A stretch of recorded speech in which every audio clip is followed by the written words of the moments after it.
Sports Professor Rick Horrow inside the $2.6 trillion business of sports. We're on the record. Everybody talking about how to keep the pipeline of great college players going to the pros moving to the next step. Well, the Hula Bowl used to be the third college football game, all-star game, middle of January, moving from Hawaii to Florida after the governor gives them a boatload of money. Not this year. East-West Shrine Bowl, Texas, 101st. The Senior Bowl, Mobile, 77th. What is the third all-star game? Well, now we know it's not easy to do, but Scott Phillips does it. Former Hula Bowl director takes on a monumental task of starting the first American Bowl. Presumption of, you can't do a next game. How do you do a stadium? Well, you do it in Lakeland. How do you do TV? Will you do a time buy with NFL Network? And how do you put a deal together where you have the top players in the country who are the destined fourth, fifth, sixth round draft picks? You make it comfortable for them and their agents and impossible to say no. That becomes a winning combination. And as we head into Super Bowl 60 and then talk about its aftermath, it's the middle round draft picks that become the reason why teams go from mediocre to Super Bowl contenders, and Scott Phillips is one of the reasons why. So this interview is important from a business perspective on something that's not usually covered. How do you focus on the business of postseason college football all-star games? Here it is. Here's Scott Phillips. The bottom line is one of those situations that everybody wants to talk about how you do it, and we're going to have a chance to do that. Scott Phillips, how are you? And we'll talk about how you did it. How'd you do it? Well, doing great, and it's as we're filming this, it's about 1 week past the game, so full recovery from what was a pretty big marathon for us over the past 6 to 8 months, and getting an all-star game off the ground and making this thing happen here with the NFL Network. Scott Phillips, certainly a classic entrepreneur, and we'll talk a little bit about how you do this kind of event. But first of all, football's in your blood. I'm told by some of my scouts that you'd have been all world in the NFL, but for a little bit of an injury. Tell everybody's story is the same on that one, but tell me a little bit about your early days. Well, I certainly wouldn't say I had any chance in the NFL beyond my dreams, but I played football till I was 28 years old. I was played in high school, late bloomer, didn't have much of a college career to write about. Sort of peaked late and ended up playing quarterback in arena leagues until I was 27, 28 years old. Did minor league. I was a quarterback. The Canton Legends, Marion Mayhem, or Marion Blue Racers as they were. Had a really good time with that. But even then, the coaches always said, I earned my role as being a coach on the field. And I think that's pretty fitting because most of what I do now is coaching and leadership in the football sector. So I think it kind of played out exactly how it was supposed to, would be my guess. Well, it clearly did for you, especially. And so you graduated from Ohio State in 2005. And certainly, I would probably say it is the poster child for wide receivers. Brian Hartline becomes the USF coach on the back of his training Smith and Jigba and all the rest of the guys. But, you have a great legacy. And I'm sure at that point you learned from the best and became one of the best because of your experience. Yeah, it was awesome. I had the chance to go and play ball in college at a smaller school after my sophomore year. And, this was obviously long before transfer portals and things like that, but could have gone to Division III and played there back home, elected to stay at Ohio State, not play football. And, kind of came back to it after college and ironically played with several Ohio State alumni when I was playing arena ball. It was kind of ironic. There was like 9 or 10 Buckeyes on that roster at the time. So had a lot of fun, but the playing days were limited for me and probably deservedly so. I definitely had a better knack for things off the field than on. We'll talk about off the field in a second, but just an on-field arena ball question. And I've talked to, Sure. my buddy Ed Policy and some of the other guys, David Baker, about the training regimen and how it's just perfect for the NFL. You look around and you only see half the guys on the field, but the field is half as small. net, is it the there have been people that have graduated and played in the NFL. Is it a great place to learn how to play 11-man football, or is it a bit counterproductive? I don't think it's counterproductive. I think there's some skills that are more transferable, and the smaller field, it's a different game in a lot of ways with the same shaped ball. From a quarterback standpoint, you don't see a lot of arena quarterbacks go to the league. I think, Right. my job as a thrower, it's certainly easier. I think the inefficiencies I would have had on a pro field, 53 and a half, third wide would have shown up. Being able to put a ball, a field corner route or a field go route, for a guy like me, it was a struggle. Of course, that doesn't show up when you're playing on a field that's the width of a hockey rink. So, I could make every throw in arena. You put me outside and it was a little different. I do think, though, for defensive backs, there's one position I used to always say, the arena league I played in, they allowed jet motion, meaning guys could take a Yeah. 10-yard running start at the line of scrimmage. If you can cover a guy who's coming at you full speed from 10 yards back, pre-snap, and stick with him and stay in phase, like I think DBs have from arena, that translates really well, maybe even better, And, particularly in man coverage. That was one where it definitely showed up.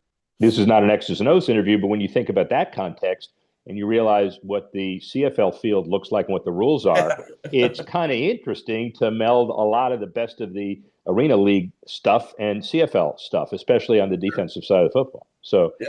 yeah. Anyway, enough of my knowledge on that. That's few and far between. So you graduated Ohio State in '05, and you have a bachelor's degree in political science, which is great, but it's not exactly the entry into the boardroom suite of owning a football team. So what was the next step? Yeah, I mean, so I actually, when I left arena football and minor league football, I was told by my wife that I had to get what some people call a real job, and so I did that. I got I'd already had a Series 7 financial services license. I didn't really use much, so I decided to do the next best thing, which was become a real estate agent. And so I worked as a realtor. My company, Keller Williams in Cleveland, Ohio, for about 3, 4, maybe 5 years.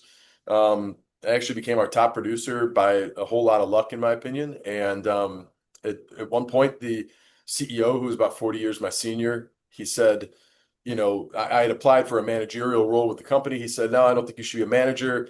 I'd actually like you to be my successor." And at 30 years old, I became CEO of a real estate franchise in Cleveland. And then by, I think, about 35 or 36 years old, it became the most valuable real estate franchise for Keller Williams Realty in the country. And so we did a really good job. Ended up having 500 real estate agents working here, and that's probably where I got most of my business acumen, if there is such a thing here. And that's where I still own a significant share of the company today. But in 2021, I kind of partially, will say, retired from that to get back into football. And that's kind of where I landed in the All-Star circuit. I didn't know what an All-Star game was until my first day working for one. So Well, and so clearly 2021, and you had tried, probably unsuccessfully, to convince your wife that a happy sports husband makes everybody happy all around, and she probably said, "Yeah, fine, now go back to work." it Right? doesn't. Let's say it this way: a happy sports husband doesn't pay for private school. So it was. That's we all understand what it means to be Yeah. successful in sports business, how far you have to go. So the transition from real estate maven to the quarterbacks coach of the Hula Bowl and then beyond. Talk about that story. Yeah. So I began with the Hula Bowl. So I'm actually, before that, I applied for a job at the Cleveland Browns, and it was like, a cross between post-COVID, midlife crisis. Yeah. Everyone gave me judgment, but if you knew me at all, you knew that's where I wanted to work. I got all the way up to the general manager, to Andrew Barry's desk, and he met with me for 20 minutes and said, "Scott, you did great in this interview. I just can't bring on a guy for this position with no football experience in these meeting rooms. You need to go out and get some." And I said, "Well, what would that look like?" And he said, I can't help you with that part, but you need to go do that." So I started out on the journey. I went to the scouting school for the Senior Bowl. I worked with the Elite Scout School and the Scouting Academy to get trained as a personnel, evaluator.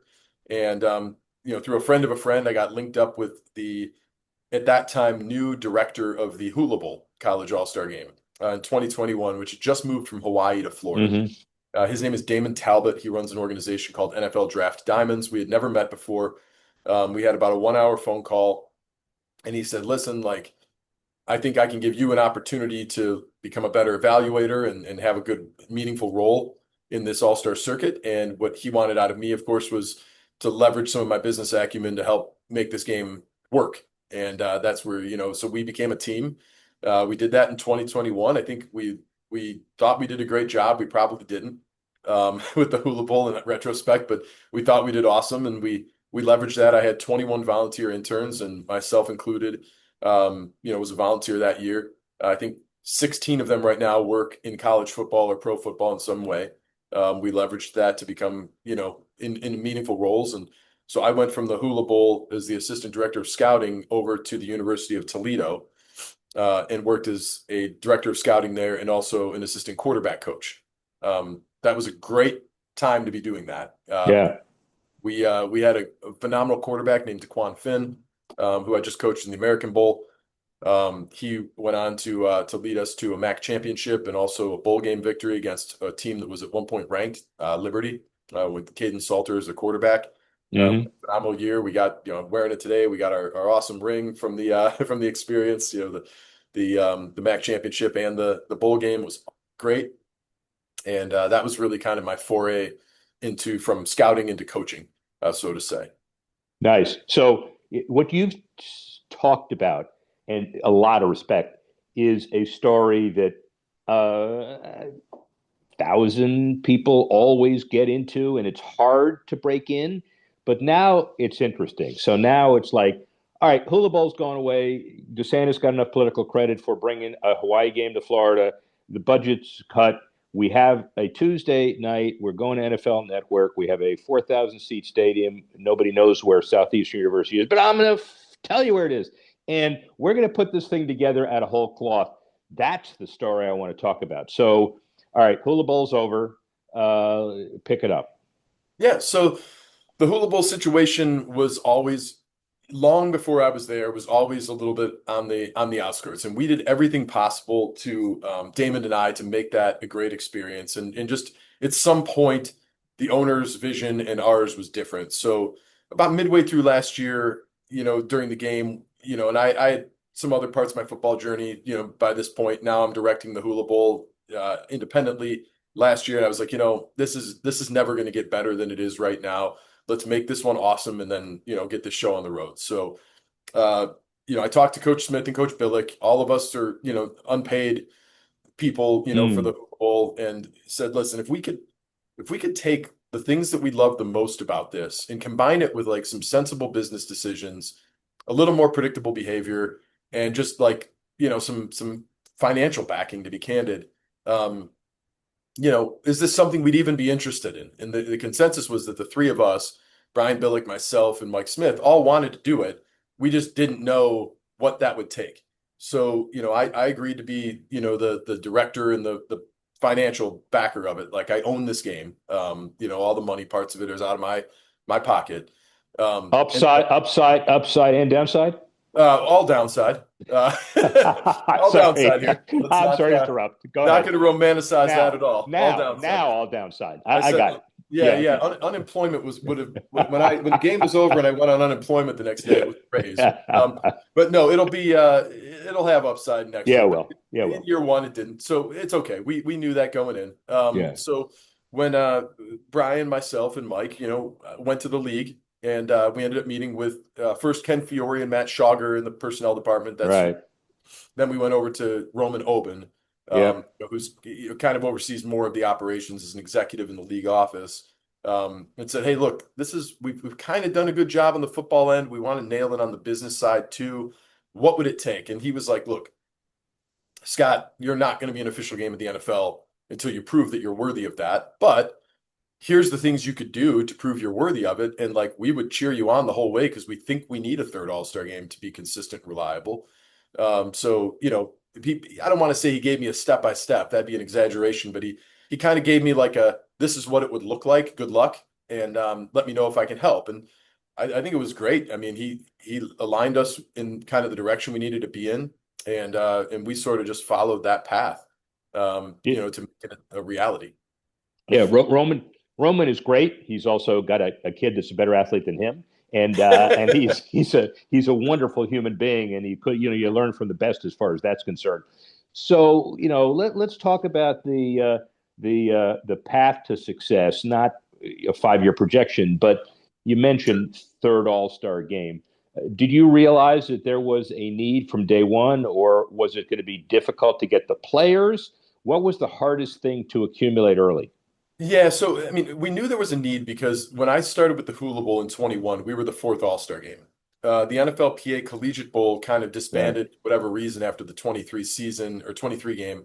So we got 2 years of really being just like de facto third as the Hula Bowl. So we knew there was a need because our roster was so much better during Yeah. those 2 years. But it just didn't, the Hula Bowl, we just couldn't meet those expectations. The ownership and everything was just a different mindset. It wasn't bad, it was just different.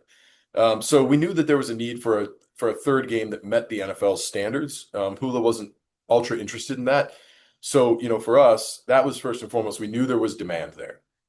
Getting players was tough at first. I'll admit to that. And we sort of made a decision as we were doing our scouting, a pretty good scouting crew, a couple former NFL guys, a couple guys that had worked with me at Hula. Um, we said, hey, look, here's our rankings. Here's what we think the Senior Bowl and Shrine Bowl will take. So here's our crop of guys that we're choosing from.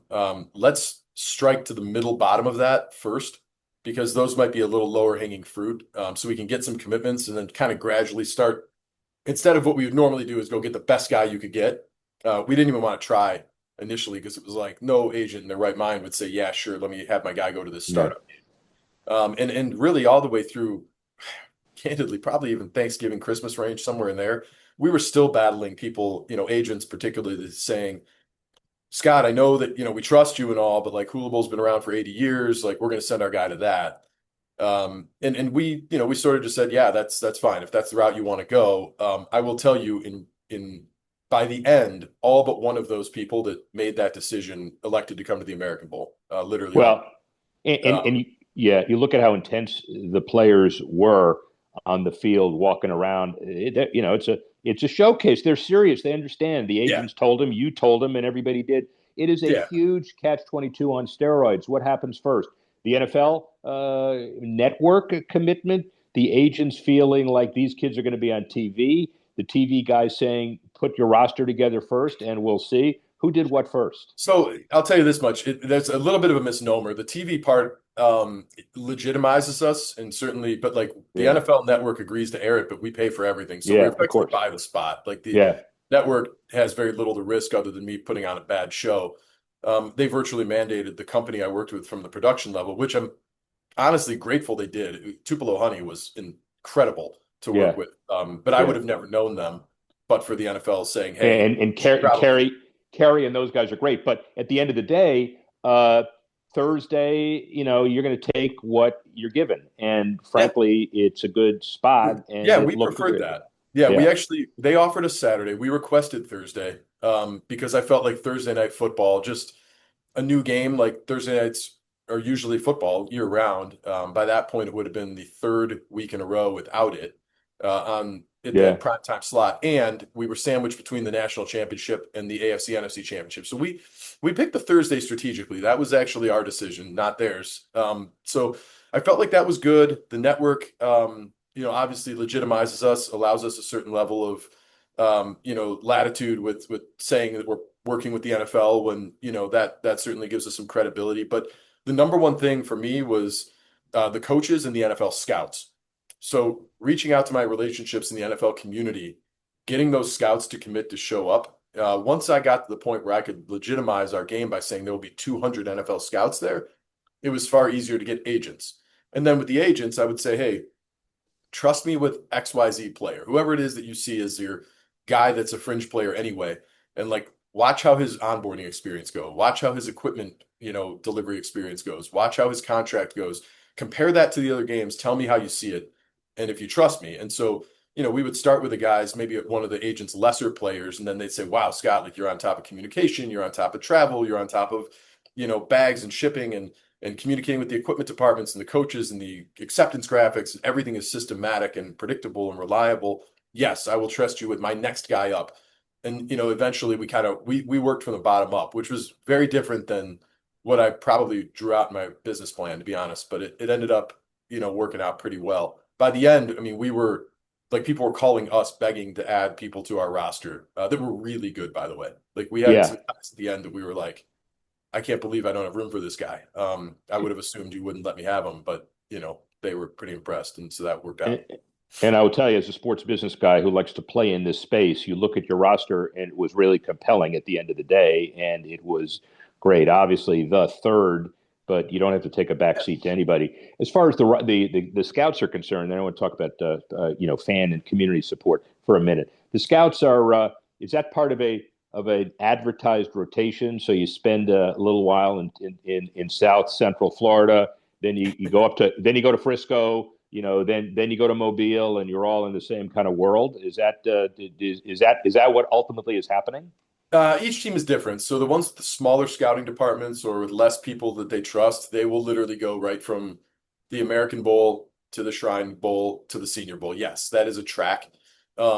Typically with our game, I think the more common approach was most of our people went to our game. They would be the Southeast or generally Southeast area scouts plus some national scouts and, interior guys like scouting assistants, Blesto, NFS scouts. Like, we would get probably between roughly about five per team, maybe six.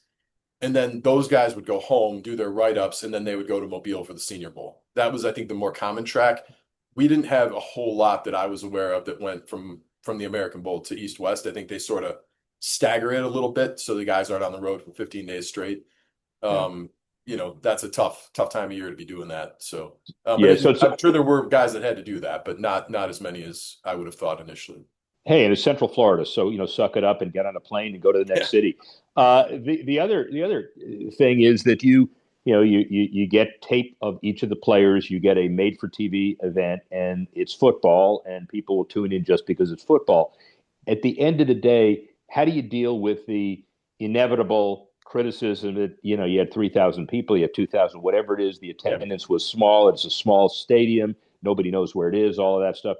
Sure. In the industry, people shouldn't care about that, but how do you deal with it? Yeah, I mean, this is my fifth one. I've never seen one with an attendance. I mean, they'll say the attendance was 8,000 or whatever at the previous games I worked at. It was never. I mean, I've got pictures with my, Right. from the side. Like there's never more than 2,500, 3,000 at a game. It just that's how it is. We have a really, really big plan that I can't share to get our stadium full next year. It's kind of collaborating, different kind of event. And I anticipate next year we'll have a very highly attended event, largely because of what we're going to sister up with. But I think, it's tough. All-Star games just lack the fan. It's people who want to see the player. They want to, they're really like draft fanatics. But like at the end of the day, there's like a massive Tennessee fan gonna, come down from Knoxville to watch three guys from their team play in an All-Star game. Probably not. So it's mostly like draft enthusiasts and just people who had nothing to do that day. And we get that. Lots of friends and family, obviously. And, we're happy to play. The small stadium kind of made it even easier in that made it feel more full. Great building, great idea. Southeastern University ought to be excited because it puts them on the map, such as it is. And also, I can't wait to see who the sister is you're sistering up with. And whoever the sister is, somebody ought to take it to Polk County too in the state because it's a diamond in the rough as far as economic impact is concerned. Yeah. Just saying. So let's conclude by talking about the future. First of all, come clean with the one big thing you were worried about or the one big thing you want to improve going into next year. Yeah, I think the biggest challenge for me is people. I have an amazing staff. They're all borderline volunteer. I mean, like welfare would pay better than all but one of the people I have on my staff, including myself. And so, to be able to have a budget and compensate people fairly for the time that they put in is my number one priority right now. Every call that I'm dealing with here in January is making sure that my sponsors are satisfied at this point and that they're interested in coming back and or doing more next year. And the earlier I can get those kinds of commitments, the sooner I can retain my people as full-timers instead of having them working part-time jobs and working with me in the evening. And that's my number one is the people. Like this is now a real game. The NFL recognizes it. It's on the calendar now. It's on the official NFL calendar. We didn't even expect that, but it is now officially part of the NFL's calendar of All-Star games. It's on the NFL Network, obviously. We are handling stadium reservations right now, and the biggest thing for me would be finding a way to get this thing financed a little bit better, so that I can take care of my people and make sure that they have a fulfilling career for the amount of effort they have to put in. They leaned in hard this year with very little promise, and I'd like to take care of them now. Two more questions. First one follows up on the financing issue. Everybody in the world is talking about equity interests and how do you monetize and all of that. And the college level too. You've got University of Utah opening itself up to buying shares of the program. What does that mean? Well, that's blasphemous, except if you're selling TV rights and you have equity and a revenue stream. Oh, that's okay. What's the difference? It's semantics. Having set the table for that one, are you interested? Is a strategy potentially to look at equity in the game in the future now that you've established yourself as the third All-Star game? I mean, it's not something I would be opposed to having an equity partner. But listen, I know my last name's Phillips, but I'm an old school Italian. We pay for everything in cash and we don't use credit cards. Wow. Okay. I don't probably see that happening. If I believe in my business model, I'll probably continue to self-finance it and wear it on my back. It's not that I wouldn't take on a partner, but it would be probably like a real partner that's going to help grow, and build and establish and put some effort into it, rather, because I just don't see what I would give back at this point to an equity partner that's just trying to, do TV rights or something. Like, the game's it's televised, but it's not going to be viewed the same way like an NFL playoff game would. So, from my lens, like, I appreciate all our sponsors. We treated them like partners, in many cases. I know some of them I can't legally say that, but we gave them as much as we could to help them, get good business opportunities out of working with me. And I would imagine that we'll probably double down on that effort before I would take on someone from the outside. I would argue that you've already done the hardest work, but that's for people that judge the history of this to decide. Final question. Where is the All-American Bowl and Scott Phillips 5 years from now? So the American Bowl will still be the third All-Star game if I have my say in it. And I know that sounds funny to say, but I love that it's the third game because the players are really enthusiastic about playing and trying and getting on the field and like fighting for reps, and like their enthusiasm is really, really high. So first and foremost, I'd like to continue being on the NFL calendar. I'd like to continue being the first game that's played on the NFL calendar so that we're that bronze game. I would anticipate that literally we will still be in Florida. We have great partners at the University of Central Florida. Southeastern was a gracious host for us. UCF is a phenomenal host. And, I would imagine we'll try to continue that relationship. And, as for me, listen, my dream was never to own an All-Star game. I'll probably still own it because that's just how the cookie crumbles. But, I will probably continue to work in football and in this role, and also probably in some other roles as well. And, I'm not going to abandon ship by any means, but I would expect you'll be interviewing Christian Covio a little bit as well, our director, because he'll be the one probably, pulling the strings with the American Bowl, especially by 5 years from now. He really loves it. It's our third year working together now, and I would anticipate this is probably his home base career-wise for a long time as the director. But is your wife happy that you now have a real job? That's the key. This is the worst paying job I've ever had. Yeah, but obviously intense, happy, being in the industry for 50 years. The industry needs more of the Scott Phillips range. Immense success in the future. Sports Festa Rick Horrow, speak with you soon. Here at the Moscone Center in downtown San Francisco, Super Bowl 50. 10 years ago, the inaugural Super Bowl at Levi's Stadium. Bay Area, Super Bowl 50. Bigger and better this year, $1.4 billion in economic impact. We'll get to that in a minute. But first of all, the opening drive. Let's get right to it, 1 through 5. Number 1, NFL ESPN, the equity deal, 72%. Now owned by others, by Disney Company, 18%. Hearst Communications, 10% by the NFL. Programming, 28 NFL games, international games, some merger of production. Very significant going forward. That's the talk of here during Super Bowl. Number 2, Alcaraz's Australian Open domination. A $2.8 million winner's check, but that's not the issue. The issue is his dominance. Sinner bows out in the round before. Amazing going forward. Djokovic, 38, 24-time major winner. He didn't win, but he really won with the fans and everybody else. When you consider the payout tier, it's number 3. Paul George, he loses $51 million, but more important, the 25-game NBA suspension at a time that is 26-21, 6th in the roster and the standings right now.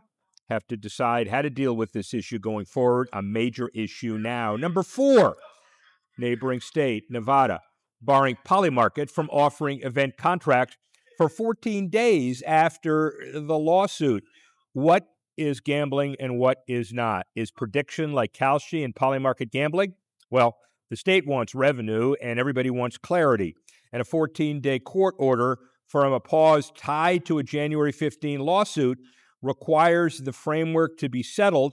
Clarity will help everybody. Yes, number 4. And then number 5, Unrivaled Philadelphia's tour, 22,000 fans over a 2-day period.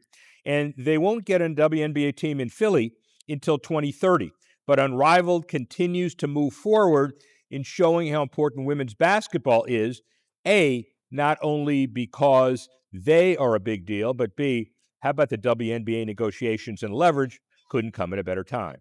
That's your opening drive. Up next at Super Bowl 60, your 15 Super Bowl issues in rapid fire. Can't miss that. Let's get to it. Number 1, $8 million in ad spots, highlighting the immense value, not just the high viewer engagement, the vertical integration across platforms. The number gets bigger and bigger and bigger. That's number 1. Number 2, sold out ads at about 10 million, and they've been sold out for this Super Bowl since September, according to NBC. Windfall for NBC, as we know.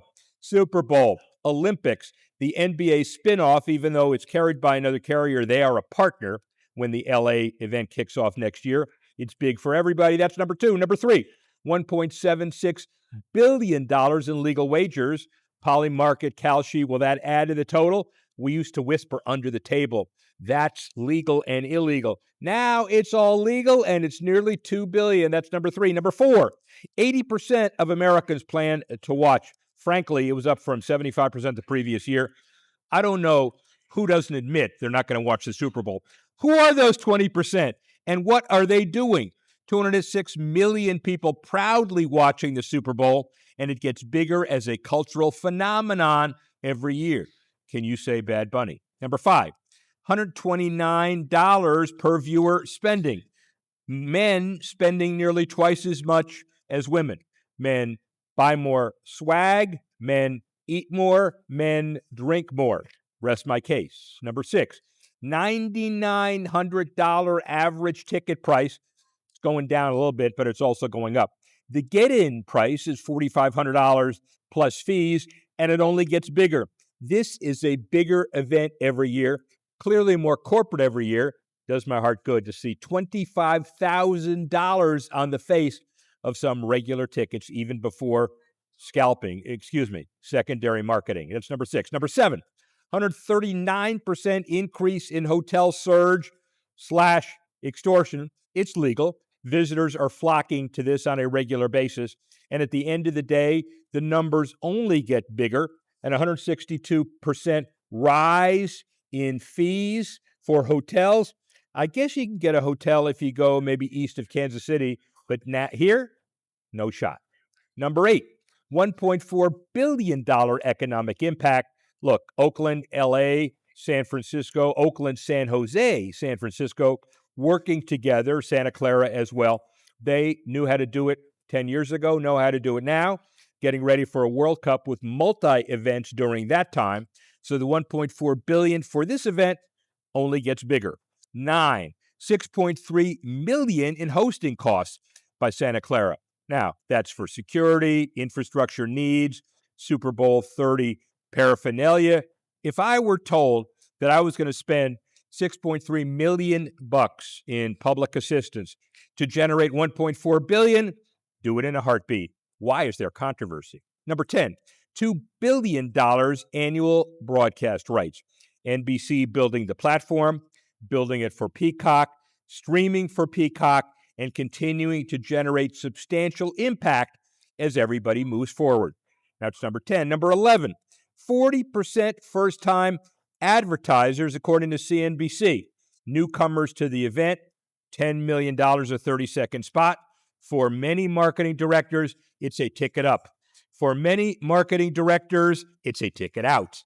What a risk. Number 12, 51 million go to friends' parties. 25% of Americans, 9%, or about 18 million, planning to watch at sports bars or restaurants, boosting that annual number, especially since we're now more sophisticated in our counting mechanisms, to a higher rating number than ever. See number 15 in a minute. Number 13, $440 million in San Francisco spending. They understand what it's like. Hotels, restaurants, retail, Fisherman's Wharf. San Francisco, 40 miles away from Santa Clara, but they know how to put on a tourist event, and they certainly are doing it well now. Bottom line is, hopefully, they'll use this as economic impact to clean up the city a little bit. Number 13. Number 14, 500% increase in merchandise sales for Seahawks. You take Hostetler, you take other quarterbacks, old days, you take big names, you tape over it. You have Darnold, you have Geno Smith. But the bottom line is today, $500 million for a number 12 man. And at the end of this, win or lose, the Seahawks generate substantial merchandise. And then finally, anywhere from 127 to 130 million people will view in the U.S.